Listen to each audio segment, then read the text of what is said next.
Recently, attorneys and organizations like the Maryland Farm Bureau filed a motion to dismiss the case for that controversial 67-mile transmission line. They say the Public Service Commission shouldn't waste time reviewing the project, considering the developers can't meet their own deadline. Fox 45's Jessica Babb spoke with the attorneys who say they are optimistic. She is live with the very latest for us. Jessica. This new motion to dismiss the case really comes down to timing. The developers of the transmission line say they need to get it up and running by June of 2027. But with the schedule that was set by the state to review this project, that deadline is going to be busted. So because of that, attorneys are now arguing that this transmission line can't possibly be a solution for the grid. As the fight wages on, our hope is that this will make a difference. A new motion is on the table, trying to stop the Piedmont Reliability Project in its tracks. Do you think this is enough to actually stop the project? I certainly hope so. Sitting down with attorney Susan Eitenaier, a partner with PK Law, they filed a motion with the Maryland Public Service Commission to dismiss the case for the controversial 67-mile transmission line. This project is not going to fix the grid problem, because it can't be in service in time to fix the grid problem. Which is the basis for their argument. The developers' Public Service Enterprise Group have long argued they want to get the line approved by the state and built by June of 2027.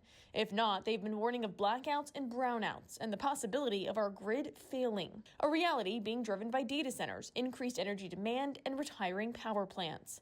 But the PSC set a schedule for reviewing the project, and they don't even plan to make a decision on it until 2027, throwing a hitch in the developer's plan. If they can't meet their deadline, and that is an important part, a key part of their application, then their application should be dismissed.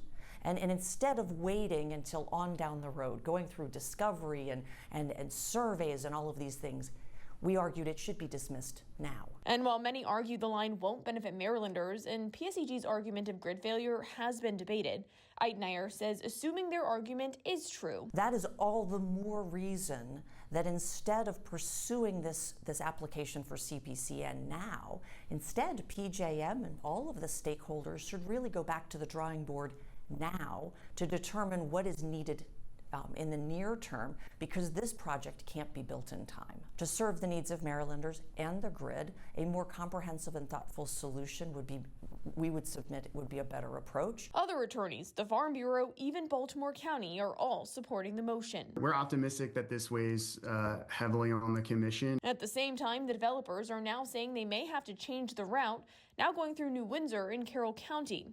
This notice saying it could impact town-owned land located near tanks used to treat water. The developers are also going back and forth with residents in federal court. PSEG now trying to put more restrictions on when people can hunt on their private property, citing safety concerns and threats that have come up during the survey process. And while Eitenaier doesn't want anyone to be unsafe, she says most landowners have been complying. A number of my clients have already received multiple survey notices from PSEG.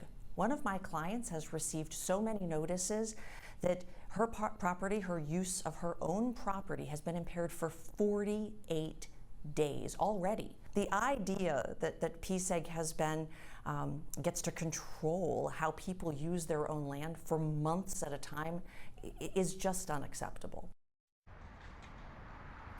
Now, the developers have yet to respond to this motion to dismiss the case. They say they plan to do so by November 14th. And in the meantime, they say they don't have any additional comment. But I did also reach out to the Maryland Public Service Commission asking if anything could come from this new motion to dismiss the case.